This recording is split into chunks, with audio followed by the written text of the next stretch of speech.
Hi there, welcome to this video where we take a look at some of the contents of Bertrand Russell's Principles of Mathematics. So in this video, I'm going to be taking a look at, I'm going to start to take a look at chapter 4. And what I hope to do is, throughout this video and the next few videos, is to take a look at chapters 4, 5 and 6 from Principles of Mathematics. So the original plan for me was to just look at chapter 6 on classes. I wanted to look at that chapter in particular because it's to me it's an interesting chapter, and it's quite an important chapter, and it's quite insightful in many respects. Gives some insight into how Russell was viewing the concept of class, for example. But what happened was, as I was thinking through how to present it, I kept having to refer back to substantial parts of chapters 5 and chapter 4. So I thought, for what it's worth, I may as well just start with chapter 4, work through to the end of chapter 6 in a kind of short series of videos. Whether I go further than chapter 6, I've not decided yet. I will decide that when the time comes. The way that it's going to work is I'm effectively going to read through most, if not all, of the contents of chapters 4, 5 and 6. So I'm going to go through line by line.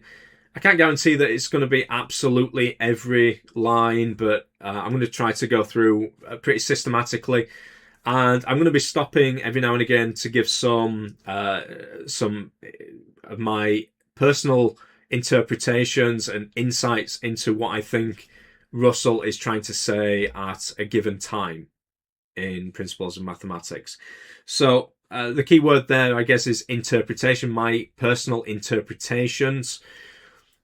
Principles of Mathematics is not the kind of book that you can read and expect to come away with definitive answers to anything. And please don't watch these videos expecting to come away with any definitive answers to any questions that you might have about the contents of the book or the foundations of mathematics or anything like that. It's quite philosophical in nature, especially the first part of the book.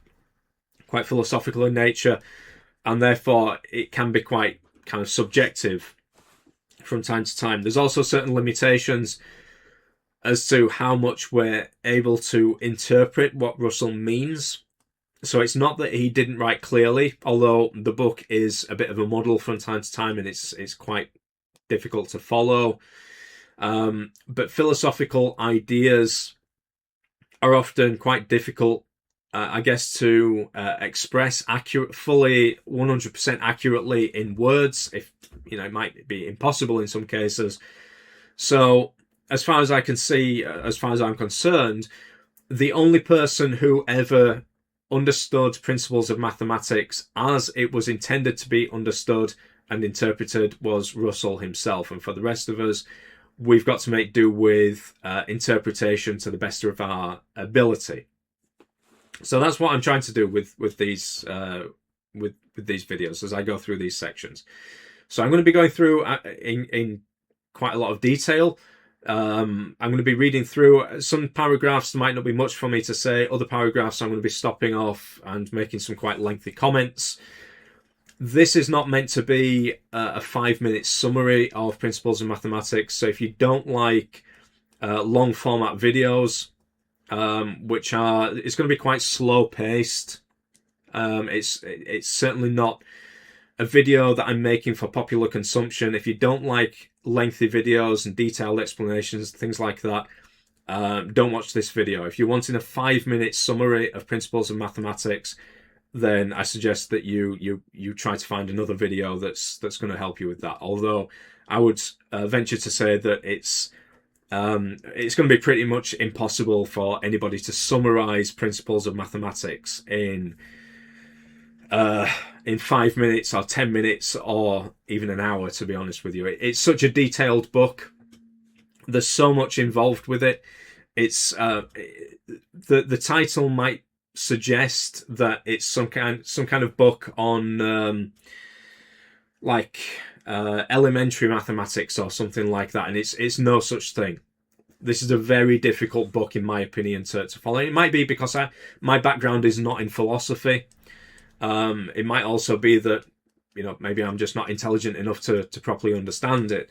However, I have read some works by other authors, quite eminent authors such as Quine and Carnap, for example, who do refer to some of the concepts of principles of mathematics from time to time in their essays, and they certainly have expressed certain difficulties understanding exactly what Russell means from time to time. So I'm in good company. I guess if I don't fully understand principles of mathematics. So I'm going to give it my best shot. So you're going to have to be patient. This video is unscripted, as with many of my recent uploads to my channel. So from time to time, I might need to just kind of slow down a little bit and just gather my thoughts and think how I want to express what I want to say. I might even have to, there might be some false starts from time. I might start to explain something and decide actually I want to start again. So be patient with it. I'm not planning on editing. There's going to be minimal editing with this video because I'm too lazy to do stuff like that. So the way that it's going to work is I'm going to bring up on the screen roughly the sections that are the pages that I'm talking about. Now, there is a bit of a discrepancy because what I'm bringing up on the screen is from the first edition of Principles of Mathematics from 1903. But because the text is quite small on the screen and I can't really see it too well, even with my glasses on, and it strains my eyes, I've got my hard copy, but my hard copy is the second edition. Okay, so there's quite a significant time difference between the first and second editions of Principles of Mathematics. However, as far as I'm aware, there's no substantial textual differences. A lot. If you read the introduction to the second edition, so the second edition, I don't know exactly off the top of my head. I can't remember exactly when it was published, but it must have been sometime, I imagine, in the late 1930s, because he, in the introduction to the second edition, Russell refers to a work by Carnap published in 1937. So it was late 1930s. I don't think it was early 1940s. I don't think it was into the 1940s when it was first published. So late 1930s. So there's good 30 odd years between the first edition and the second edition. So it stands to reason that Russell's views changed during that time.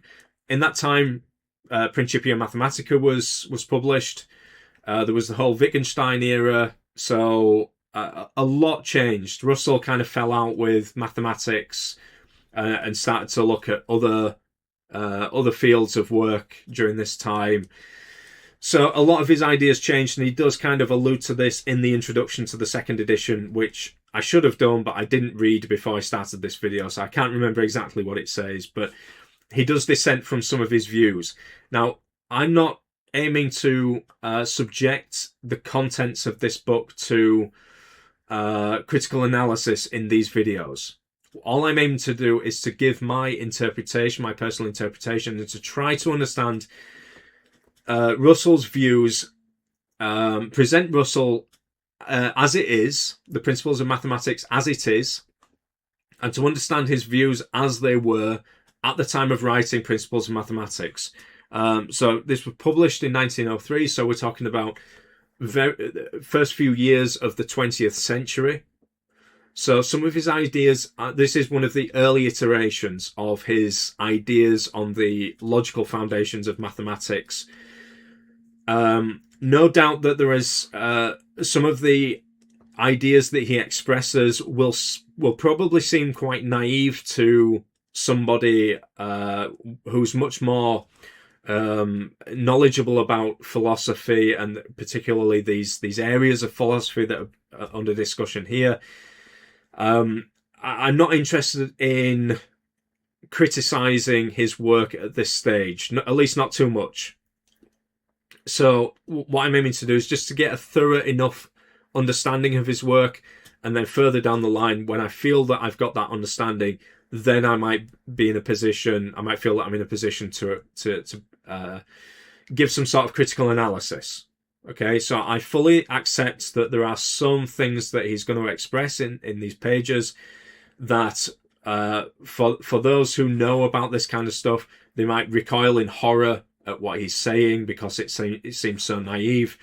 That's how it is. That's what we're going to be taking. We're going to be accepting what he says, and we're going to be trying to understand his ideas as he's expressing them in this work as much as possible.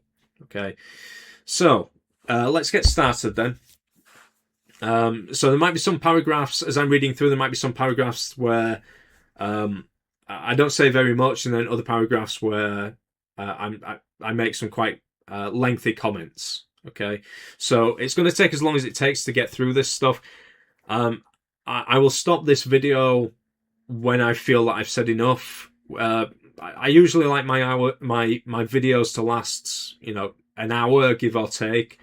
So once we get to the 1 hour mark, then I'll be looking probably for an opportunity, a sensible place to kind of end that video. And then the next video I'll pick up from where I left off. I don't know how many videos I'm going to end up making, but like I've said, it's going to take me some time to get through this. So let's get started then. I'll bring it up on the screen. So there might be a few textual discrepancies between what I'm reading here from my book and what comes up on the screen. But I don't think the differences will be too substantial. So, chapter 4, proper names, adjectives and verbs. Section 46. In the present chapter, certain questions are to be discussed belonging to what may be called philosophical grammar. The study of grammar, in my opinion, is capable of throwing far more light on philosophical questions than is commonly supposed by philosophers. Although a grammatical distinction cannot be uncritically assumed to correspond to a genuine philosophical difference, yet the one is prima facie evidence of the other, and may often be most usefully employed as a source of discovery. So there's quite a bit that I want to say about this first section. There's going to be quite a lot that I want to comment on. So what Russell is saying here, as far as I can tell, is that there are these abstract concepts that we want to represent. These abstract concepts and ideas have a certain abstract structure to them sometimes, and we can represent these ideas in different ways. We've got to represent them somehow. And one of the ways that we will often express them is verbally, either through speech, through writing, often through writing. And when we represent these ideas verbally, we will have to use a certain grammar. We're forced to use a certain grammar for these representations to make some sort of sense. Okay? Now, it might be that certain ideas can be expressed in different verbal forms. So there might be different grammatical forms that we can use to express a particular idea. Now, it might be in some cases that those different grammatical forms that we use are indicative of us actually representing genuinely different ideas. That might correspond to a genuine philosophical difference between the ideas which are being represented.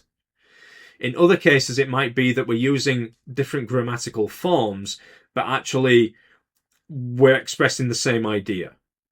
Okay, so we'll be coming on to propositions in a second, which I'll talk a little bit more about this when we talk about propositions. But that's what I understand he's getting at here.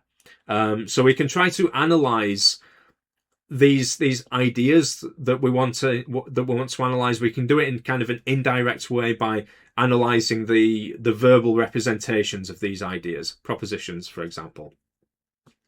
And hopefully the grammatical structure of the verbal representations that we use will somehow reflect the abstract structure of the, say, propositions that we're trying to represent. And therefore, by studying the grammar of these verbal representations, we can gain some insight into the abstract structure of the idea. Okay, so Moreover, it must be admitted, I think, that every word occurring in a sentence must have some meaning. So this is quite a controversial thing to say. We're going to take it at face value. We're going to accept his word on this, that every word occurring in the sentence must have some meaning. Now, I think in the introduction to the second edition, Russell does dissent from this position. Okay, he does concede that it's probably not the case that every word occurring in a sentence must have some meaning. Okay, and I personally think, I'm not trained in philosophy, but I personally think it is quite a difficult position to maintain.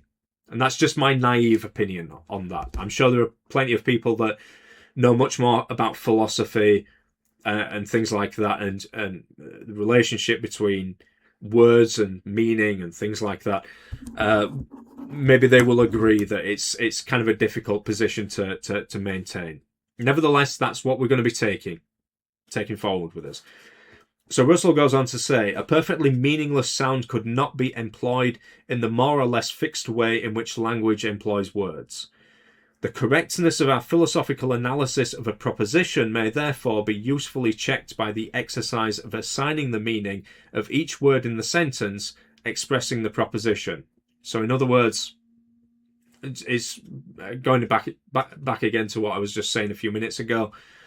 We can represent propositions verbally, and the words that we use must have some meaning, and that meaning corresponds to maybe some element of the proposition.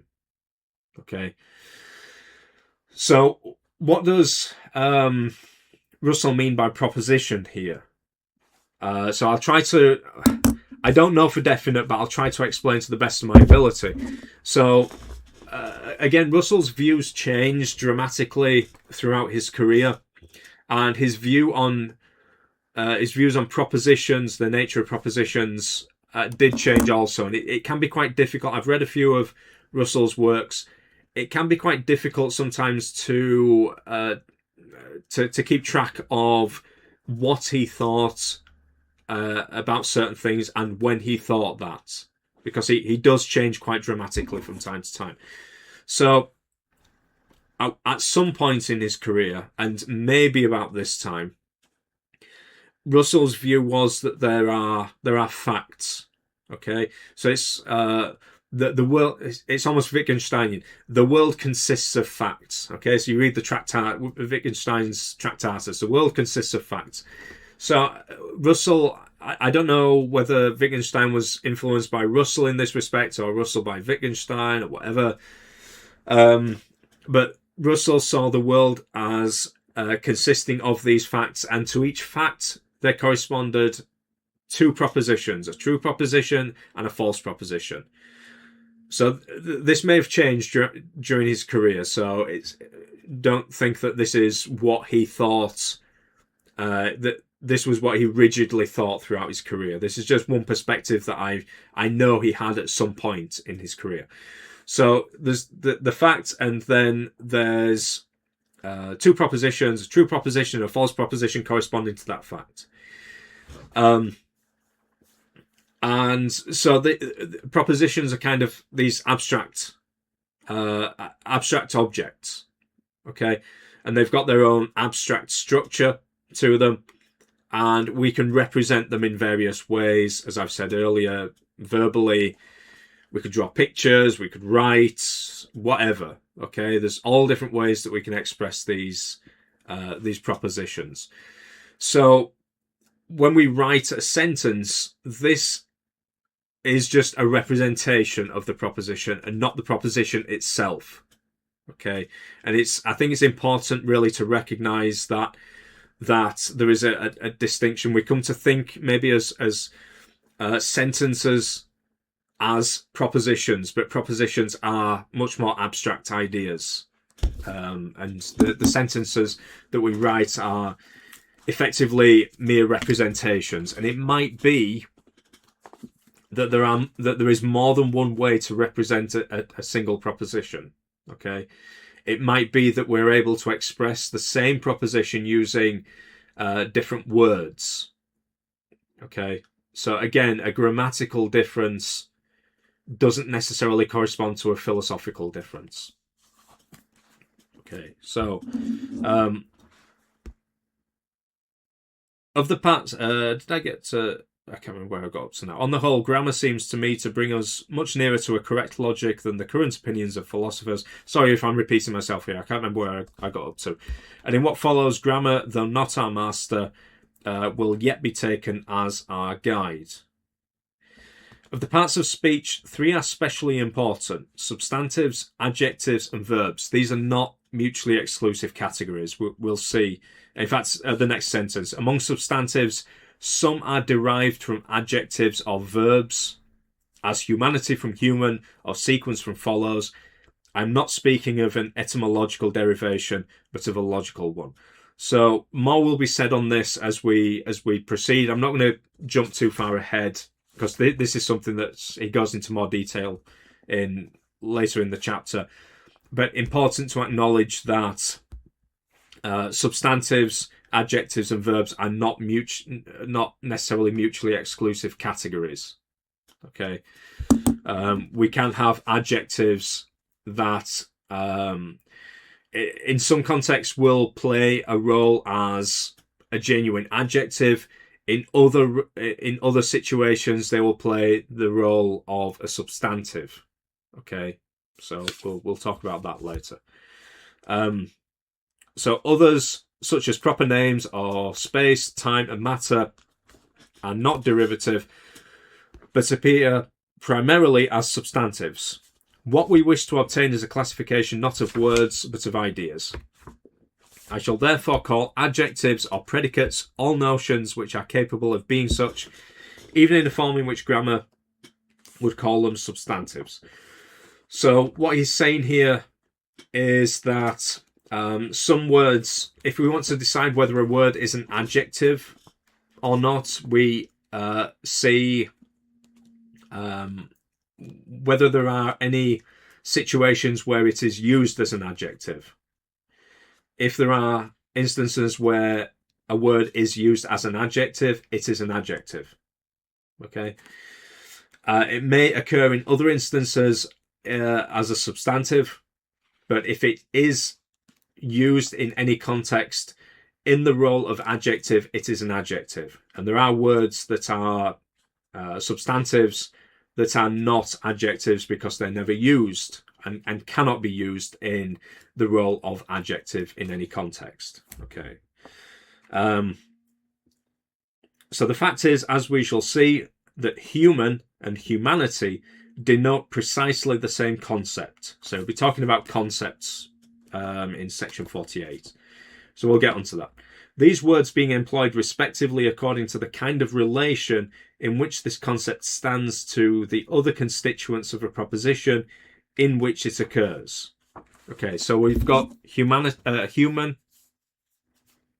Do I need to? Okay, so I need to go to the next page. So we've got human on the one hand, and this is an adjective. And then we've got humanity on the other hand, which is a substantive. So they correspond to the same concept, okay, even though they're grammatically different. There's a clear grammatical difference here.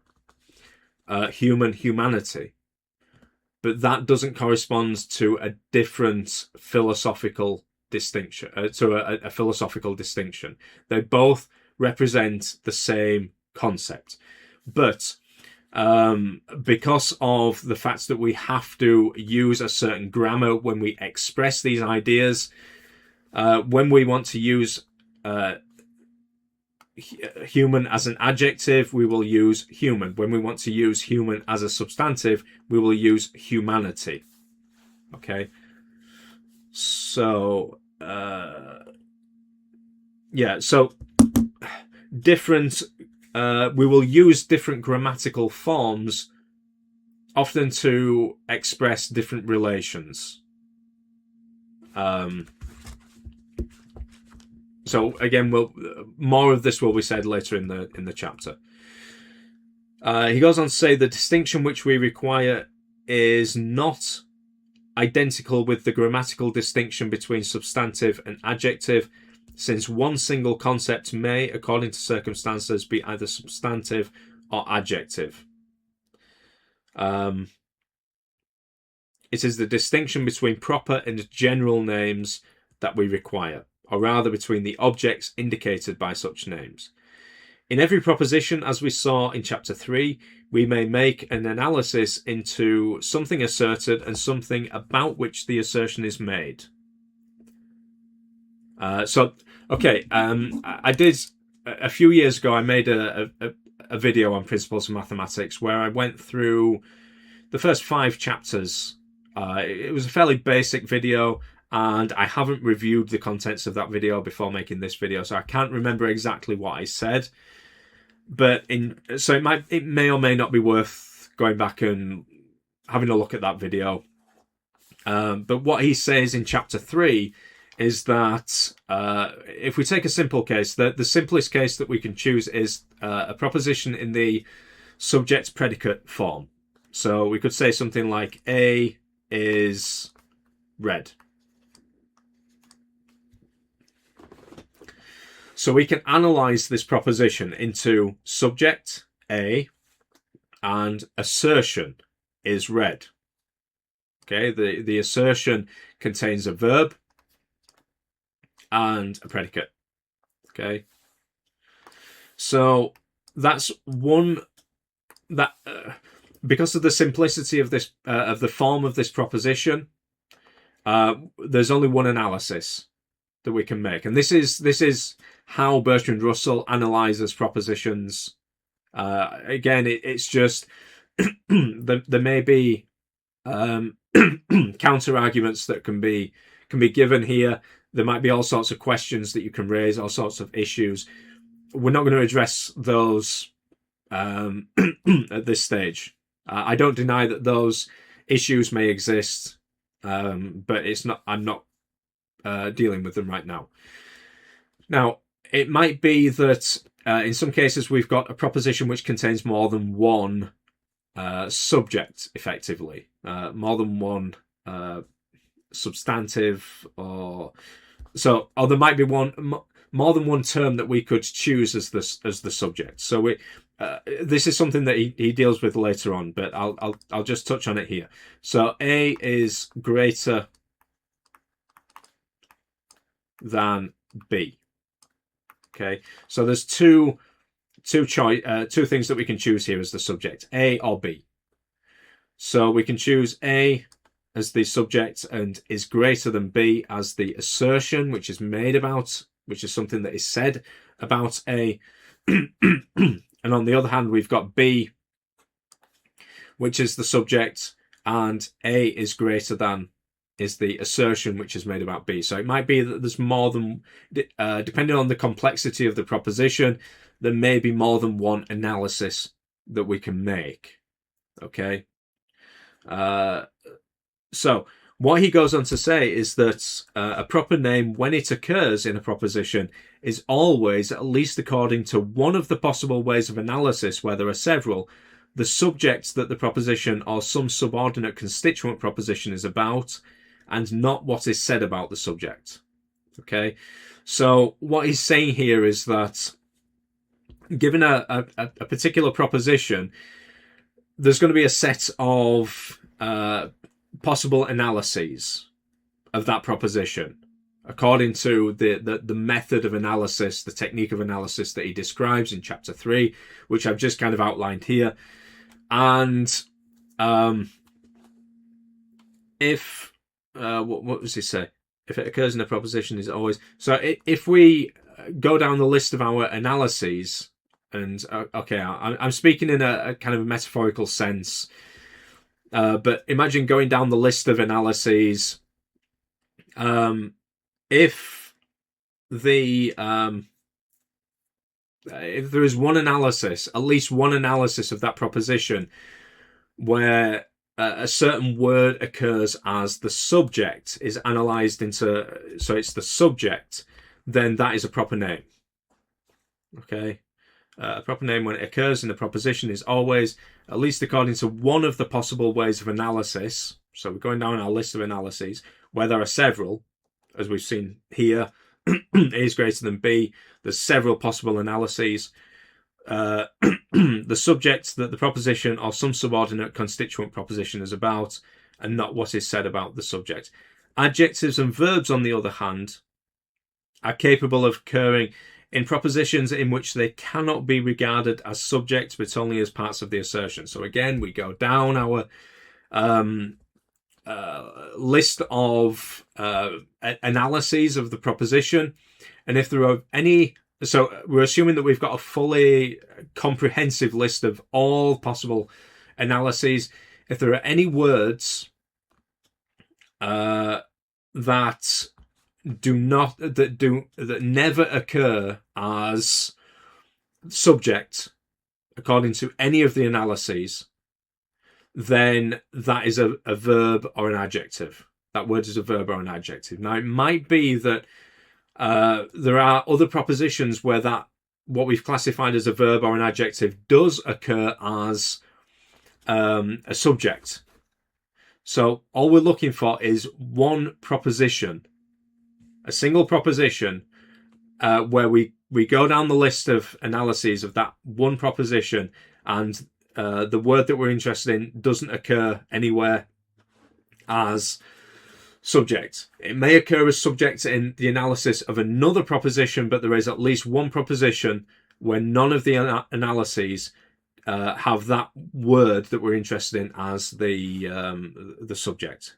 In that case, the word is an adjective or a verb.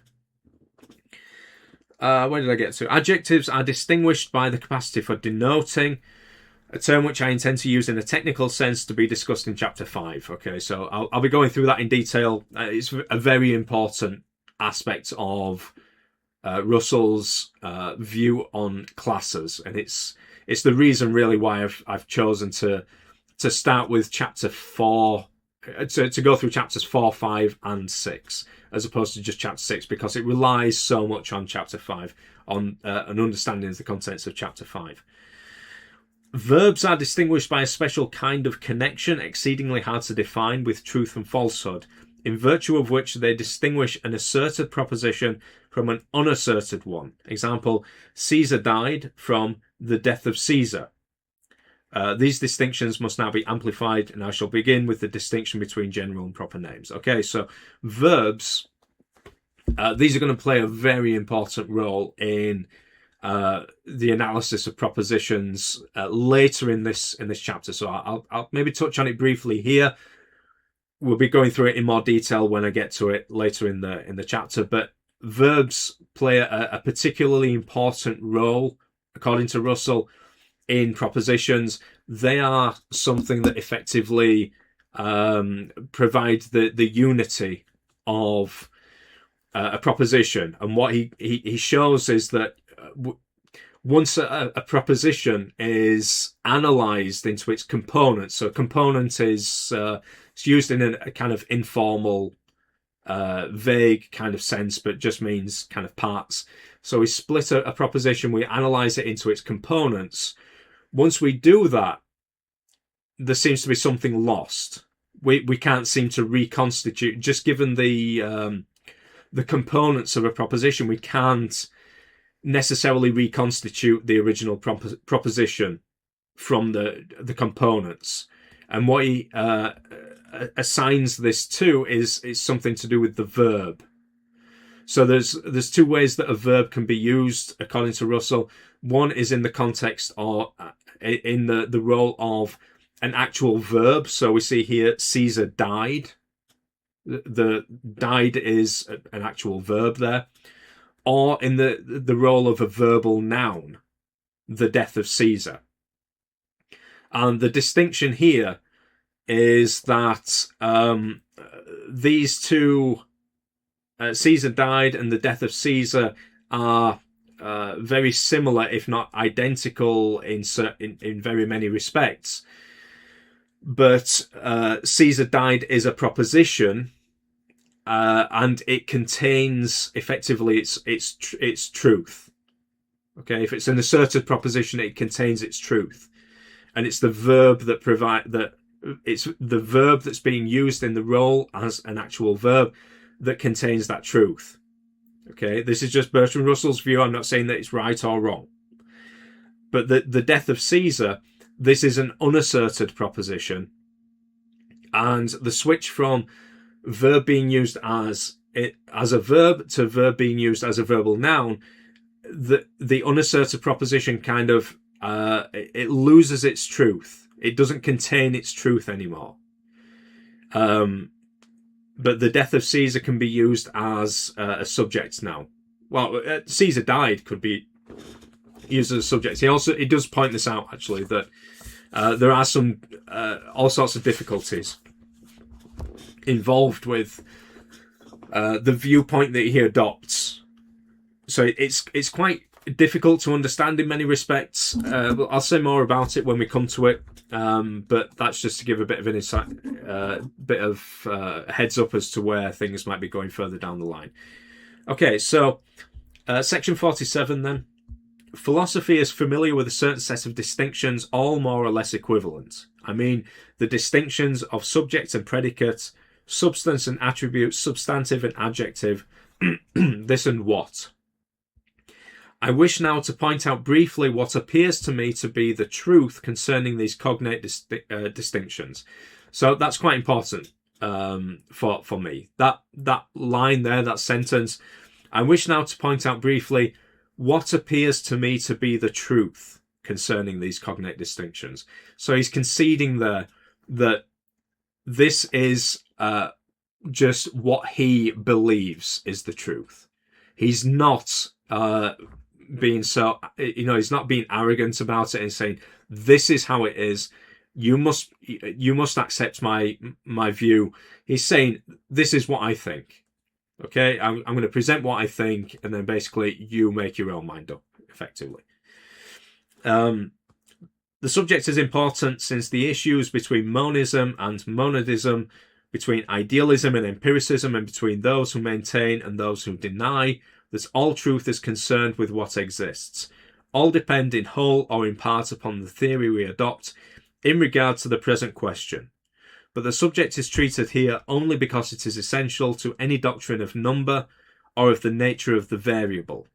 Its bearings on general philosophy, important as they are, will be left wholly out of account.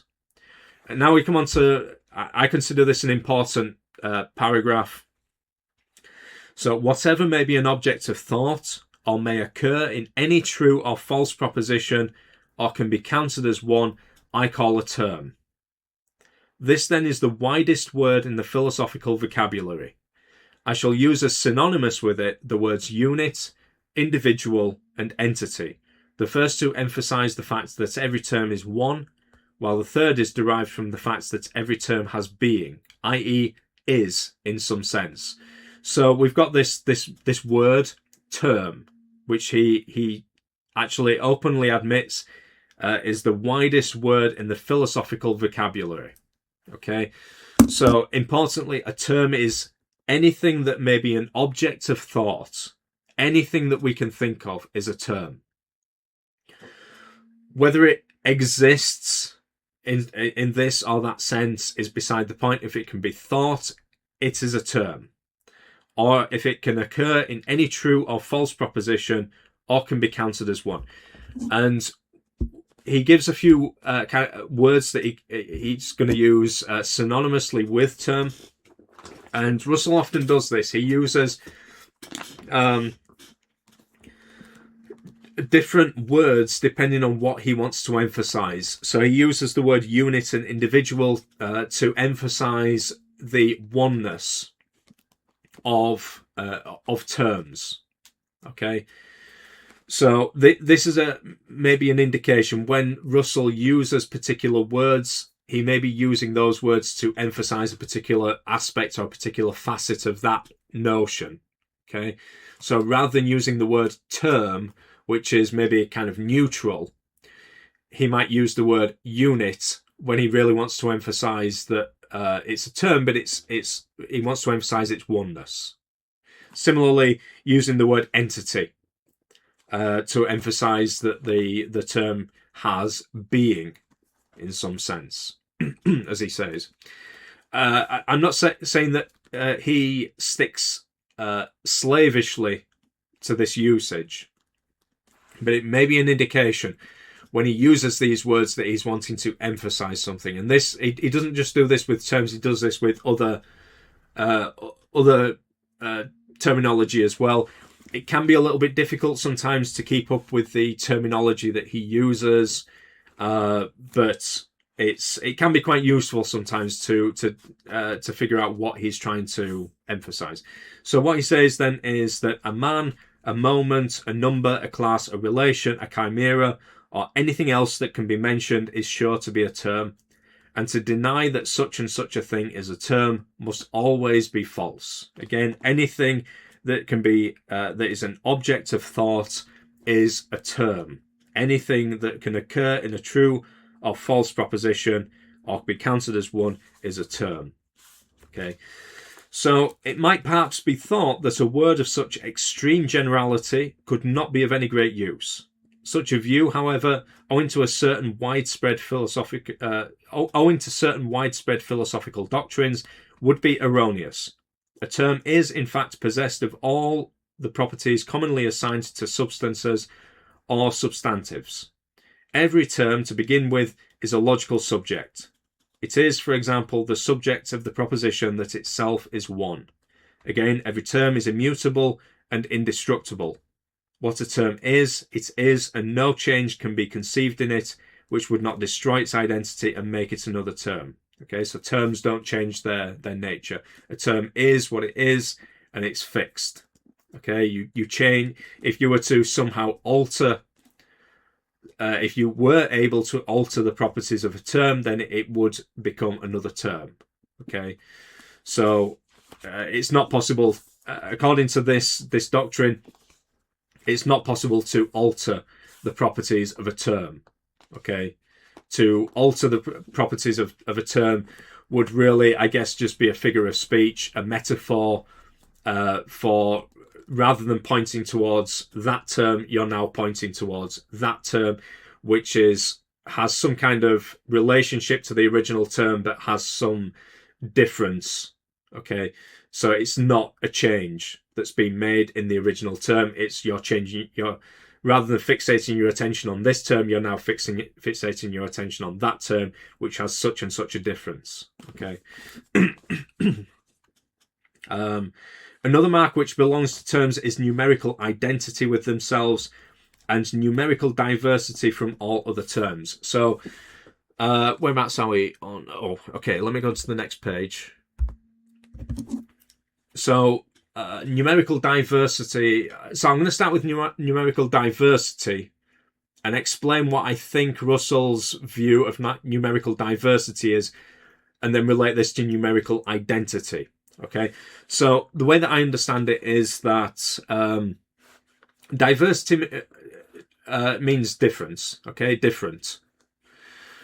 But things can differ in many ways. So take genuinely two terms.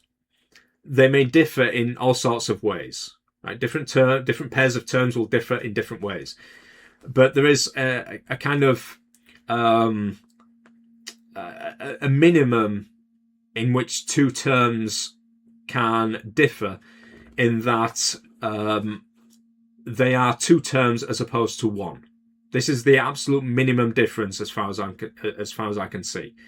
Now, I wouldn't like to give any specific examples here, but what I am prepared to accept is the possibility that there are two terms that are identical in every respect, except for the fact that they are two terms as opposed to one term. Again, I can't give any specific examples. I'm not prepared to give any specific examples because I don't know any, but I'm prepared to accept that possibility. So this is the absolute bare minimum. These two terms, these two potentially hypothetical terms, differ in one respect, that they are two as opposed to one. And this is once you take away that final ultimate difference, then you don't have two terms anymore. You have one term. This is numerical identity, right? So a term is numerically identical to itself and nothing else, effectively. Okay, so that's how I understand numerical identity. So numerical identity is not the same as equal. Two things could be equal. Two terms can be equal without being numerically identical. So numerical identity is, in my opinion, a much stronger condition than equality. It's two terms can be equal in, just like they can be different in many respects, they can also be equal in a variety of different ways. Okay, they might be equal with respect to a certain structure. So think about groups, for example. Mathematical groups. We treat groups as effectively equal up to isomorphism. They might potentially be different groups, but structurally we treat them as the same. Okay, even though they're not equal. They're not identical. So numerical identity. So this is going to play a role when it comes to chapter 6 on classes, because in one sense we could. What Russell is going to be interested in chapter 6 is the numerical identity side of talking about classes. Okay.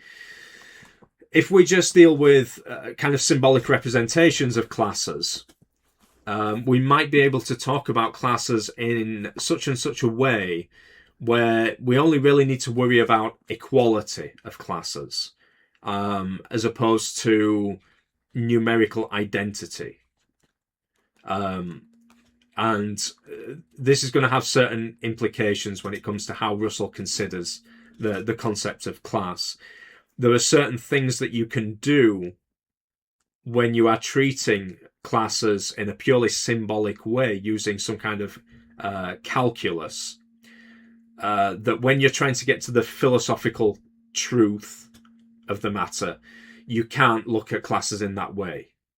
Okay, we'll come on to this when we go on to chapter 6. Again, I'm just kind of jumping ahead of myself a little bit here, giving a bit of insight into where things are going to be going. If it doesn't make sense what I've said, then I'm not surprised. Okay, so numerical identity and diversity are the source of unity and plurality, and thus the admission of many terms destroys monism.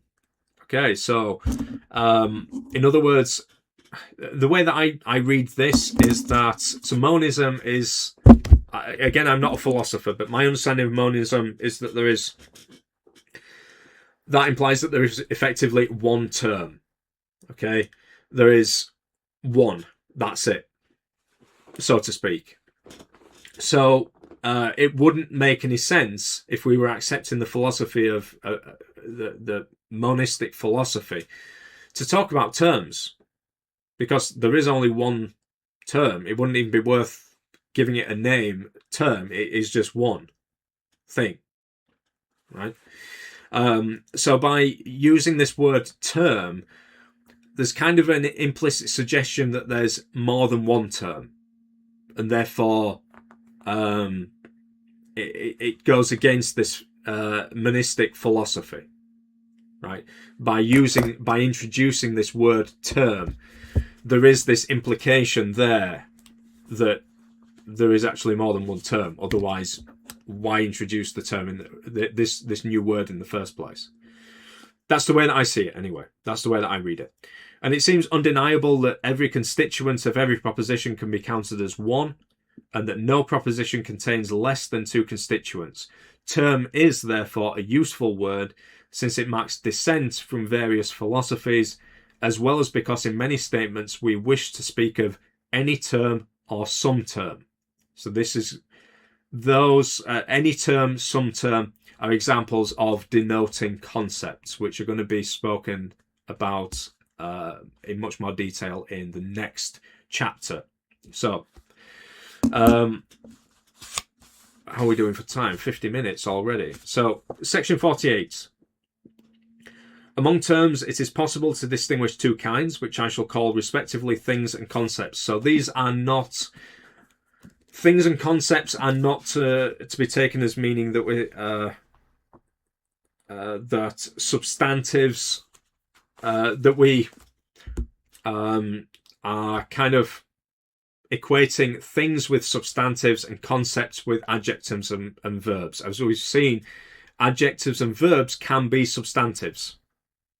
Okay, so this is a different kind of categorization.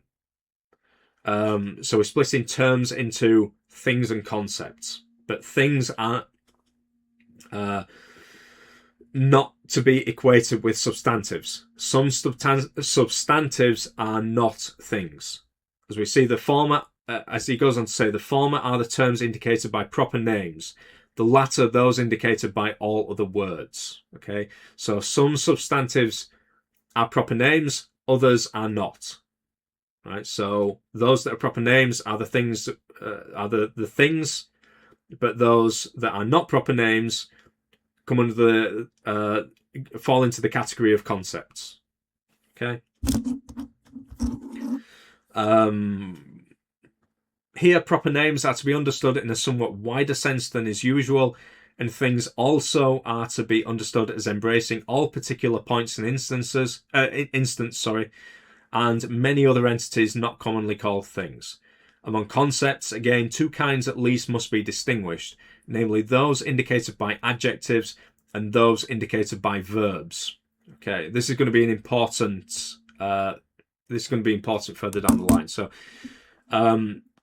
two kinds at least must be distinguished, namely those indicated by adjectives and those indicated by verbs. The former kind will often be called predicates or class concepts. Right, so we've got adjectives, which can be called apparently predicates or class concepts. So there's potential for a bit of confusion when it comes to this. These two notions, predicate and class concept, are very closely aligned notions, and what seems to be the case is that there is a grammatical difference between these two notions, between predicate on the one hand and class concept on the other hand. There is a strict grammatical difference, but it may not correspond to a genuine philosophical difference. So going back to what we read right at the beginning of this chapter, grammatical difference doesn't necessarily guarantee a philosophical distinction. That's what's happening here. We've got predicates, we've got class concepts. They're so closely aligned that in many ways we can treat them as effective. We can identify them. We can do in certain respects. But nevertheless, there is this grammatical difference between the two. And this may point towards a strict philosophical distinction. But the philosophical distinction seems to be so slight as to, for all intents and purposes, be non-existent. Russell does talk a bit more about this later on. We will get onto that. And the latter, so verbs, in other words, are always or almost always relations. In intransitive verbs, the notion expressed by the verb is complex and usually asserts a definite relation to an indefinite relatum, as in Smith breathes. In a large class of propositions, we agreed it is possible in one or more ways to distinguish a subject and an assertion about the subject. So this is what I was talking about earlier. If I go back to the previous page. So when I was talking about A is greater than B, in fact, it's the example that he uses here. We've got more than one analysis. The assertion must always contain a verb, but except In this respect, assertions appear to have no universal properties. In a relational proposition, say A is greater than B, we may regard A as the subject and is greater than B as the assertion, or B as the subject and A is greater than as the assertion. There are thus, in the case proposed, two ways of analysing the proposition into subject and assertion. Where a relation has more than two terms, as in A is here now, there will be more than two ways of making the analysis. But in some propositions, there is only a single way. These are the subject-predicate propositions, such as Socrates is human. Okay, so this is what I was talking about also earlier when I said A is red. We've got a subject-predicate proposition. This is the simplest form of proposition, but it certainly doesn't exhaust the whole range of forms of proposition, at least not in Russell's view. Now, from what I understand, going back, some authors have historically claimed that all propositions are ultimately of the form of subject-predicate, of the subject-predicate form. Russell does not agree with this, and I don't really know enough about it really to say definitely one way or the other, but I tend to agree with Russell that certainly subject-predicate propositions are not the only possible forms. What the a fully comprehensive list of forms of propositions, I don't know if such a list exists, but I would expect that it consists of more than just subject-predicate forms. Okay, so moving on then. The proposition humanity belongs to Socrates, which is equivalent to Socrates is human, is an assertion about humanity, but it is a distinct proposition. In Socrates is human, the notion expressed by human occurs in a different way from that in which it occurs when it is called humanity. The difference being that in the latter case, but not in the former, the proposition is about this notion. This indicates that humanity is a concept, not a thing. Okay, so I shall speak of the terms of a proposition as those terms, however numerous, which occur in a proposition and may be regarded as subjects about which the proposition is. It is a characteristic of the terms of a proposition that any one of them may be replaced by any other entity without our ceasing to have a proposition. So this really conflicts with Russell's views further down the line. So effectively, if we've got kind of I need to go on to the next page now. A propositional function, I guess. You could almost see it as having a propositional function, and you've got the variable, and you can replace the variable with this or that term, particular term. What he's saying here is that you can replace the variable with anything, which is certainly not the case that he takes further down the line once he gets into his theory of types, and he really has to restrict the range of the ranges of variables to particular types. Here, his variable in Principles of Mathematics, Russell's variables are they range over every possible, conceivable, or whatever thing. Okay, there is no limit to it. It's not limited to types, and this is what brings in the contradiction. So he's not got to the contradiction yet. This is really the Principles of Mathematics was written just as Russell was starting to notice the contradiction. In fact, if I remember rightly, he'd more or less finished Principles of Mathematics before he actually realized the implications of the contradiction, the So the class of classes which are not members of themselves, for example, or however you want to formulate it. So that's why the contradiction and the theory of types is it's kind of rushed into this, because he'd from what I understand, he'd finished Principles of Mathematics. Once he finished it and it was ready to go off to the publisher, he realized he found this contradiction, and it meant that he had to quickly kind of throw something else in to acknowledge that he'd discovered this contradiction and what his proposed solution was. So some of the contents of Principles of Mathematics directly conflict with his views for even a couple of years later.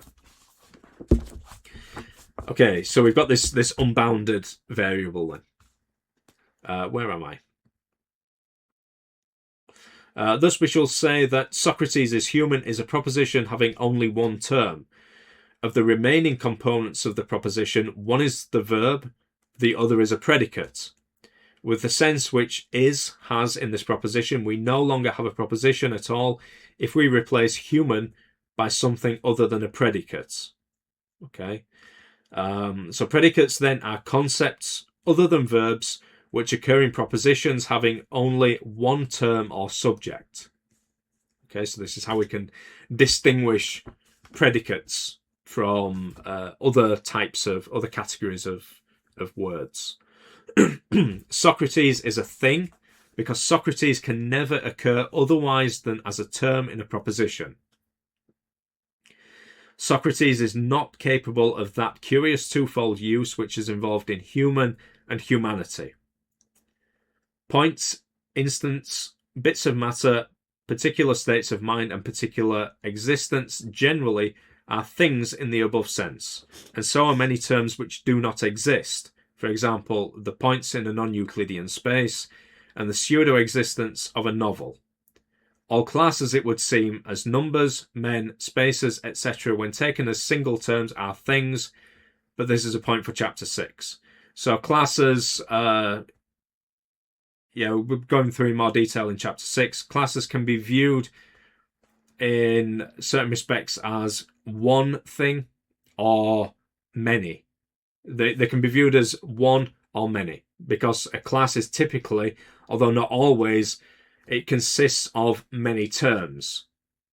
So it can be viewed as, on the one hand, one or many, depending on how you view it, I guess.